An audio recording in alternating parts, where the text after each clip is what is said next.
नमस्कार। आज हम डिस्कस करेंगे हिमाचल प्रदेश जीके के important question. Himachal Pradesh GK के इंपॉर्टेंट क्वेश्चन डिस्कस करेंगे। हर एक question exam point of view से इंपॉर्टेंट है और डेफिनेटली आने वाले एग्जाम्स में आपकी हेल्प करेगा, जैसे कि पहले भी करता रहा है। देखिए, जितने भी क्वेश्चन हम डिस्कस करेंगे एज पर लेटेस्ट पैटर्न ही हम हर क्वेश्चन को जो है डिस्कस करेंगे और डिटेल से थोड़ा डिस्कस करेंगे ताकि आने वाले एग्जाम्स में हेल्प मिल सके। अभी क्वेश्चन नंबर 1 से डिस्कशन को स्टार्ट करते हैं। बोलते हैं, what is rank of Himachal Pradesh in India in term of geographical area. तो बोलते हैं कि हिमाचल प्रदेश का अगर हम बात करते हैं तो भौगोलिक क्षेत्र के संदर्भ में भारत में हिमाचल प्रदेश की क्या रैंक है। तो अगर in term of geographical area अगर हम बात करते हैं कि पूरे इंडिया में हिमाचल की क्या रैंक है, तो पूरे इंडिया में हिमाचल की जो है वो 17वां नंबर जो है वो इन टर्म ऑफ एरिया जो है वो आता है। अगर हम हिमाचल प्रदेश के एरिया की बात करते हैं तो आप जानते हैं कि 55,673 स्क्वायर किलोमीटर जो है वो हिमाचल प्रदेश का ये जो है वो टोटल एरिया है। ये टोटल एरिया है और ये जो है वो हिमाचल जो है वो पूरे इंडिया में जो है वो कौन से नंबर पर स्टैंड करता है, 17 नंबर पर जो है वो स्टैंड करता है इन टर्म ऑफ एरिया।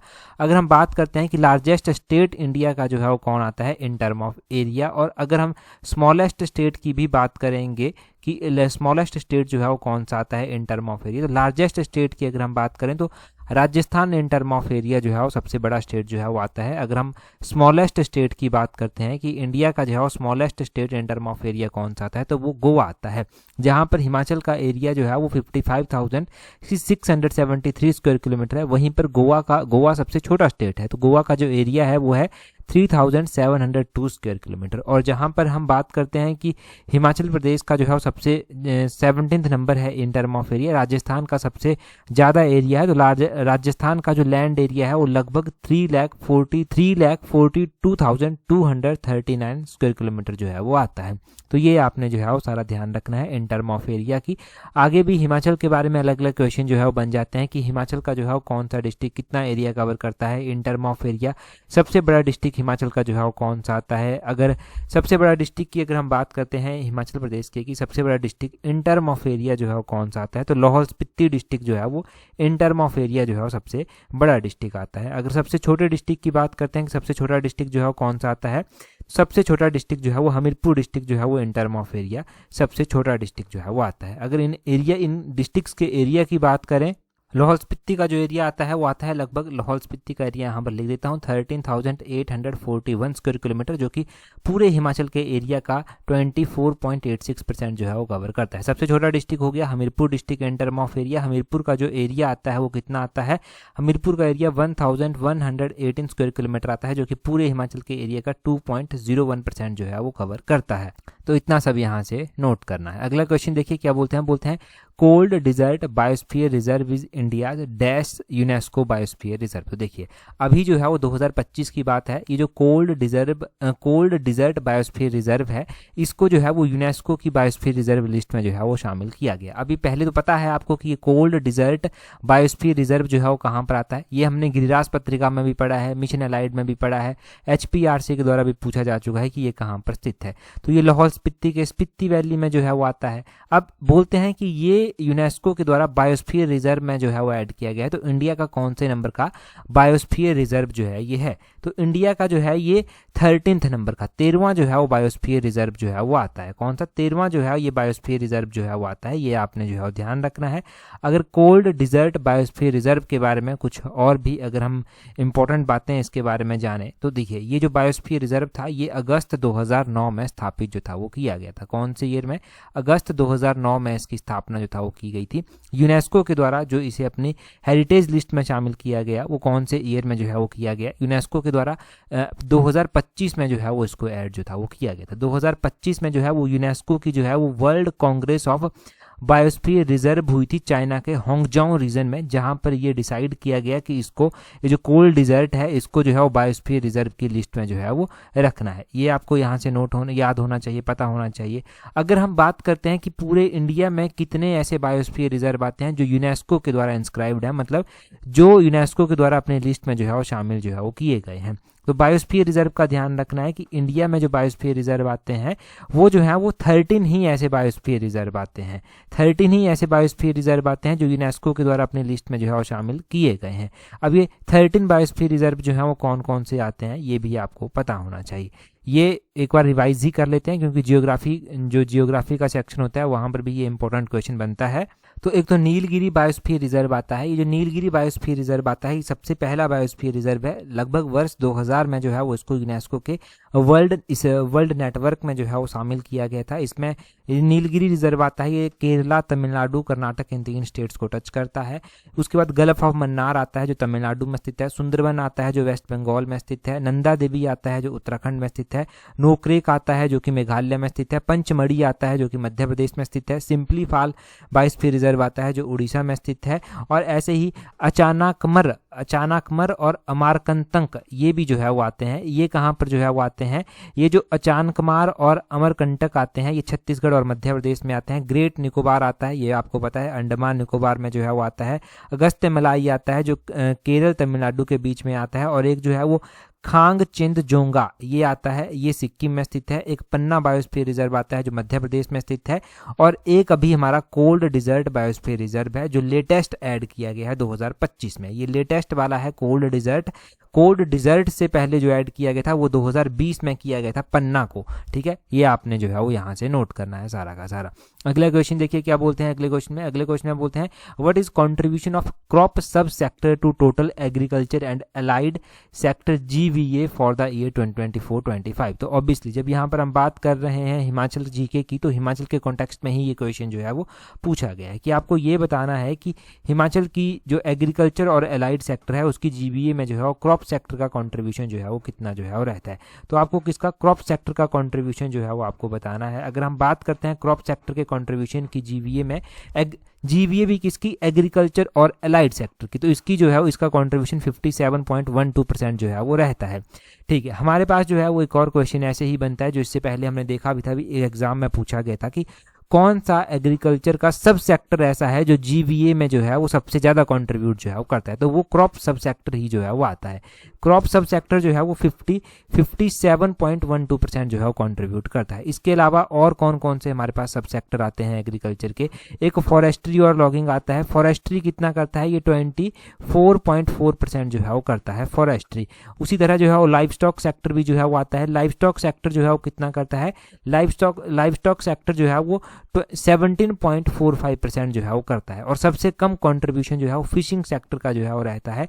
ये जो फिशिंग सब सेक्टर है इसका 1.03% कंट्रीब्यूशन रहता है एग्रीकल्चर और अलाइड सेक्टर की GVA में। GVA मतलब ग्रॉस वैल्यू एडेड। तो ये आपको जो है वो सारा का सारा डाटा याद रखना ही पड़ेगा, क्योंकि ये सारा का सारा जो है वो इंपॉर्टेंट डाटा है। इसके बारे में पक्का क्वेश्चन एग्जाम में बनेंगे, इससे पहले बने भी हैं। अच्छा, यहाँ से तो हमने सब सेक्टर जान लिए जो एग्रीकल्चर और अलाइड के सब सेक्टर हैं, परंतु अगर हम एग्रीकल्चर और अलाइड सेक्टर की ही बात करते हैं कि वो GSVA में कितना कंट्रीब्यूशन जो है वो करता है, तो एग्रीकल्चर और अलाइड सेक्टर जो है वो GSVA में जो है वो 13.73% जो है वो कंट्रीब्यूट करता है। कितना, 13.73% जो है वो कंट्रीब्यूट करता है। 13.73% जो है ये कंट्रीब्यूट करता है। ये आपने ज़रूर जो है वो ध्यान रखना है। बाकी तो एग्रीकल्चर के बारे में पढ़ने को बहुत कुछ है, फिलहाल तो हम जो मोस्ट इंपॉर्टेंट है, मोस्ट रिसेंट आपको याद रखना है लेटेस्ट पैटर्न के अकॉर्डिंग, वो आपको इतना ही ध्यान रखना है। और भी अगर क्वेश्चन जुड़ेंगे तो डेफिनेटली यहाँ पर उसको टाइम टू टाइम हम ऐड करते रहेंगे। अगला क्वेश्चन देखिए क्या बोलते हैं the Nathpa Jhakri hydro power station बोलते हैं has been installed capacity of. तो ये जो Nathpa Jhakri hydro power station है इसकी जो इंस्टॉल्ड कैपेसिटी है वो कितनी है।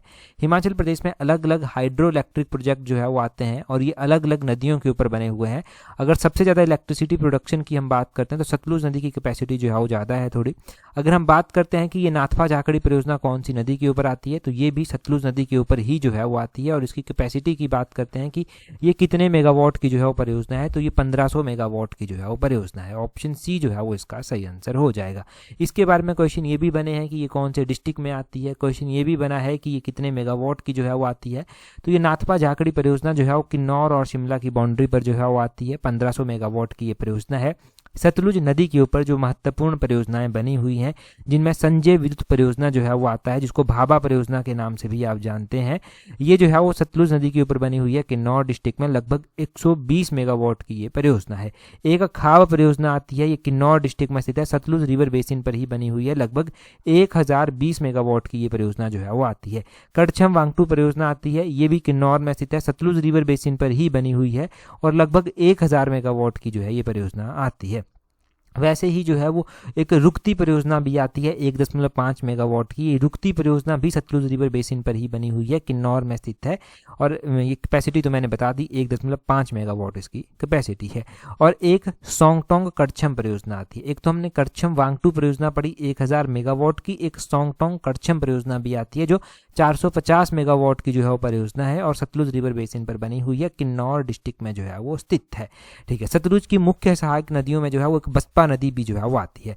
बसपा एक परियोजना भी जो है वो फिर आती है। बसपा हाइड्रो इलेक्ट्रिक प्रोजेक्ट जो आता है वो लगभग 300 मेगावाट के करीब आता है और सतलुज रिवर बेसिन पर ही ये प्रोजेक्ट बना हुआ है। तो इतना सब आपने जो है वो इन परियोजनाओं के बारे में ध्यान रखना है। अभी तक का पैटर्न देखें तो HPRC ने लगभग हर एक एग्जाम में जो है वो हाइड्रो इलेक्ट्रिक प्रोजेक्ट से संबंधित क्वेश्चन पूछे ही हैं। अगला क्वेश्चन हम देखेंगे, परंतु अगला क्वेश्चन हम डिस्कस करें उससे पहले अगर आप तैयारी कर रहे हैं अपकमिंग अपने टीचर के एग्जाम के लिए, आप JEE के एग्जाम के लिए, फार्मेसी ऑफिसर के एग्जाम के लिए, या फिर ऐसे एग्जाम्स के लिए तैयारी कर रहे हैं जहां पर सब्जेक्टिव के साथ साथ आपको जनरल अवेयरनेस के ऊपर भी जो है पकड़ बनानी है, और क्योंकि जनरल अवेयरनेस का सेक्शन ऐसा है इसमें आप 80 से 90% ईजिली जो है वो स्कोर कर सकते हैं और मेरिट बनाने में ये काफ़ी योगदान जो है वो देता है। तो जनरल अवेयरनेस के सेक्शन को अगर आप स्ट्रॉन्ग करना चाहते हैं तो जनरल अवेयरनेस के लिए हमने अलग से टेस्ट सीरीज चलाई हुई है। उस टेस्ट सीरीज का लिंक जो है वो नीचे डिस्क्रिप्शन बॉक्स कमेंट बॉक्स में दिया गया है, वहां से आप टेस्ट सीरीज जो है वो ज्वाइन कर सकते हैं। ठीक है जी, तो जनरल अवेयरनेस की टेस्ट सीरीज का लिंक नीचे डिस्क्रिप्शन बॉक्स कमेंट बॉक्स में दिया गया है। अगला क्वेश्चन देखिए, बोलते हैं according to the national family health survey, यहाँ पर NF national family health survey NFHS की बात की गई है। बोलते हैं national family health survey 5 conducted during the year 2019 to 21 what was the literacy rate of Himachal Pradesh. तो बोलते हैं कि ये जो नेशनल फैमिली हेल्थ सर्वे है 5 नंबर का, बोलते हैं इसके अकॉर्डिंग हिमाचल प्रदेश का जो लिटरेसी रेट है वो कितना है। अब देखिए, एक तो लिटरेसी रेट हम हिमाचल प्रदेश का पढ़ते हैं 2011 की जनगणना के अनुसार, परंतु यहाँ पर 2011 की जनगणना से निकलकर जो है वो आपको ध्यान रखना है कि हिमाचल प्रदेश का जो लिटरेसी रेट है वो नेशनल फैमिली हेल्थ सर्वे के अकॉर्डिंग कितना है, तो वो 93.3% जो है वो है। ठीक है, 93.3% जो है ये है। अगर हम लिटरेसी रेट की ही बात कर रहे हैं तो ये भी ध्यान रखना है कि इसमें से जो 93.3% है इसमें से मेल लिटरेसी रेट कितना है, फीमेल लिटरेसी रेट जो है वो कितना है। तो अगर हम मेल लिटरेसी रेट की बात करते हैं कि हिमाचल प्रदेश का जो मेल लिटरेसी रेट है वो कितना है, वो 94.9% जो है वो है। फीमेल लिटरेसी रेट की बात करते हैं तो वो 91.7% जो है वो है। और अगर हम कई बार ऐसा भी क्वेश्चन पूछ जाता है कि जेंडर डिस्पैरिटी जो है वो कितनी है, मतलब लिटरेसी रेट में, तो इनके बीच का गैप बेसिकली आपको पता होना चाहिए, तो वो 3.2 जो है वो इनके बीच का गैप है। 3.2% जो है वो इनके बीच का गैप है। वैसे ही अगर आंकड़े सेम टू सेम देखे जाएं 2011 की जनगणना के अनुसार, तो वो भी रिवाइज कर लेते हैं। 2011 की जनगणना के अनुसार हिमाचल का लिटरेसी रेट 82.80% है। अगर मेल लिटरेसी रेट की अगर हम बात करते हैं तो हिमाचल का जो मेल लिटरेसी रेट आता है वो कितना आता है, 82.80, तो ये ओवरऑल हिमाचल का लिटरेसी रेट है। इसी में से मेल लिटरेसी रेट 89.53% जो है वो आता है। और अगर आप फीमेल लिटरेसी रेट जो है वो देखेंगे तो फीमेल लिटरेसी रेट जो है वो 75.93% जो है वो आता है। तो ये मेल लिटरेसी रेट भी ध्यान रखना है, फीमेल लिटरेसी रेट भी जो है वो आपने ध्यान रखना है। लिटरेसी रेट के ऊपर एक और सिमिलर क्वेश्चन ऐसा ही बनता है कि 2011 की जनगणना के अनुसार इंडिया के लिटरेसी रेट में और हिमाचल के लिटरेसी रेट में जो है कितना डिफरेंस है। तो इंडिया का जो लिटरेसी रेट है वो है 74% और हिमाचल का जो लिटरेसी रेट है वो है 82.80%। तो इनके बीच का जो डिफरेंस है वो कितना है, वो 8.8% जो है वो इनके बीच का डिफरेंस है। और ये जो डाटा हम यहाँ पर कोट करते हैं, ये डाटा सारा का सारा इकोनॉमिक सर्वे के अकॉर्डिंग ऑफिशियल डाटा जो है वो कोट कर रहे हैं ताकि एग्जाम में कोई कंफ्यूजन ना रहे आपको। अगला क्वेश्चन देखिए क्या बोलते हैं। अगले क्वेश्चन में बोलते हैं which transport project significantly improved all weather connectivity between Lahaul Spiti region and the rest of the Himachal Pradesh. तो बोलते हैं कि किस परिवहन परियोजना ने लाहौल स्पीति क्षेत्र और हिमाचल प्रदेश के शेष हिस्सों के बीच वर्ष पर्यंत बोलते हैं संपर्क में उल्लेखनीय सुधार जो है वो किया है।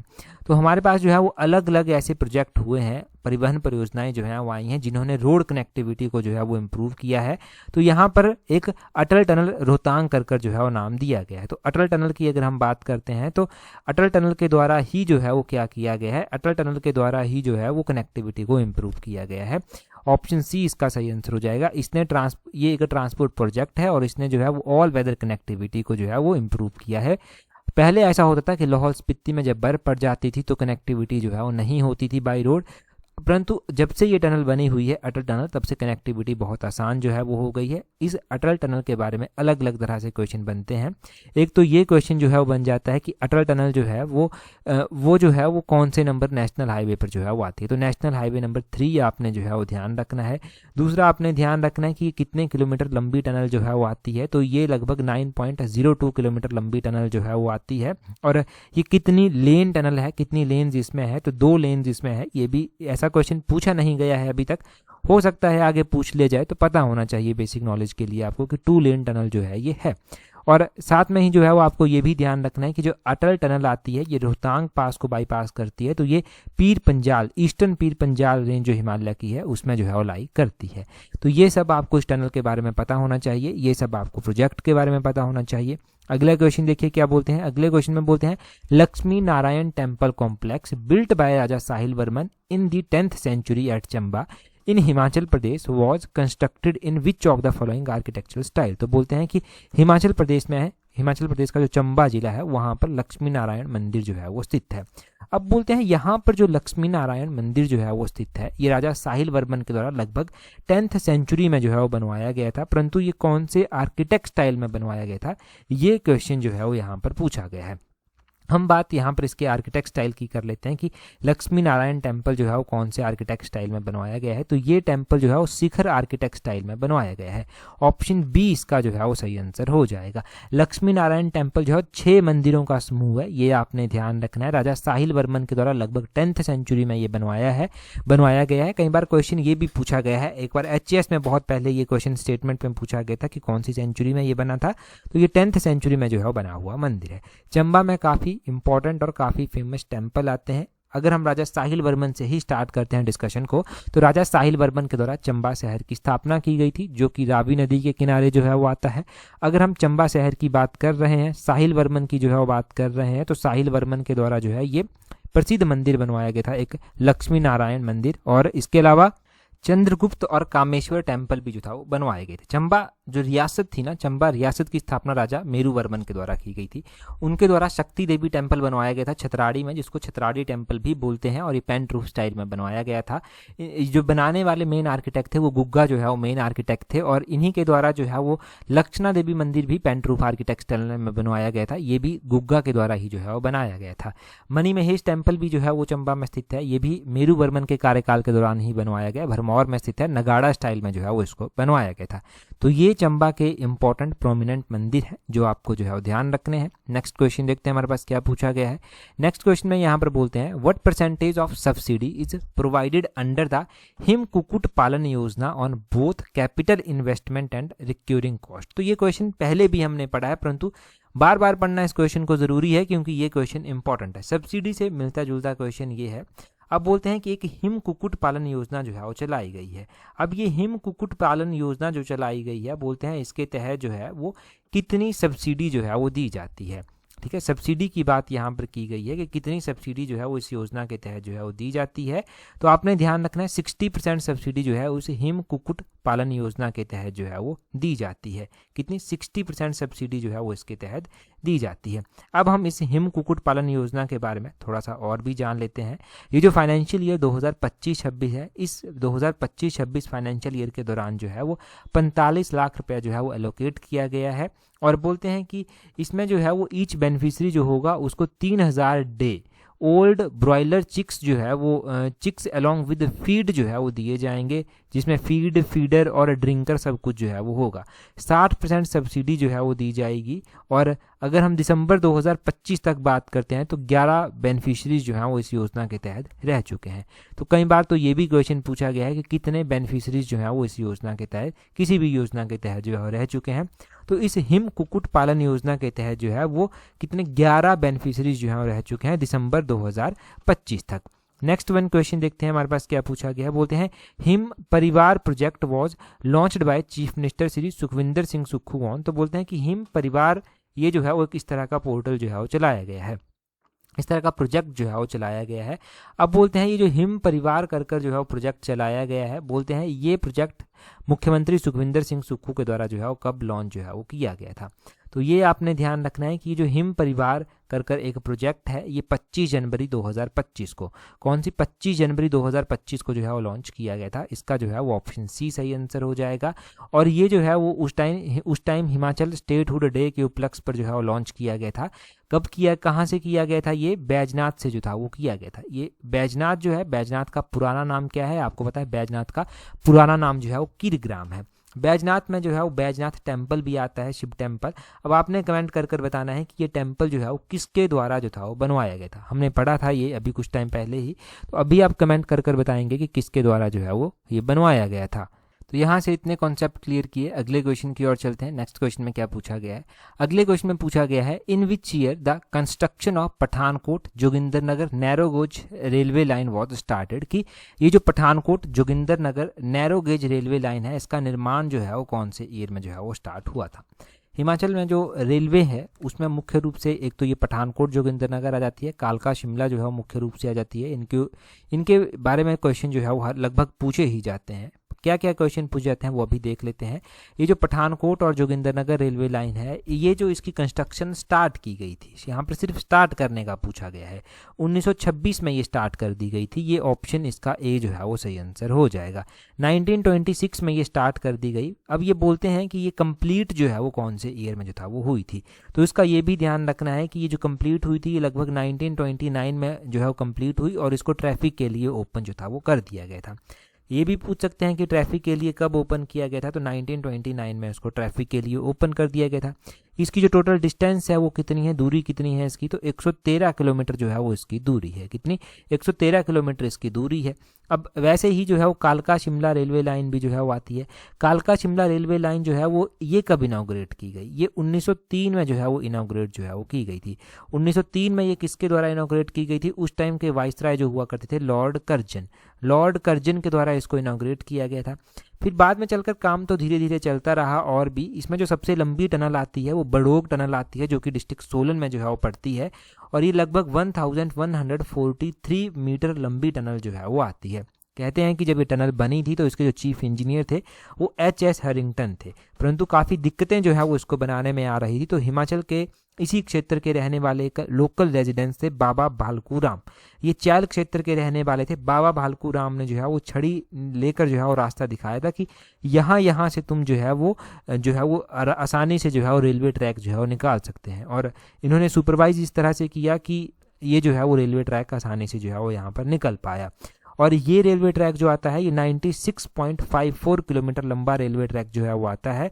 इनके टोटल डिस्टेंस जो कालका से शिमला के बीच में रेलवे लाइन की आती है वो 96.54 किलोमीटर जो है वो आती है। साथ में ही ये भी आपने ध्यान रखना है कि 96.54 किलोमीटर तो आती है, परंतु इसको जो है वो यूनेस्को की हेरिटेज लिस्ट में भी शामिल किया जा चुका है।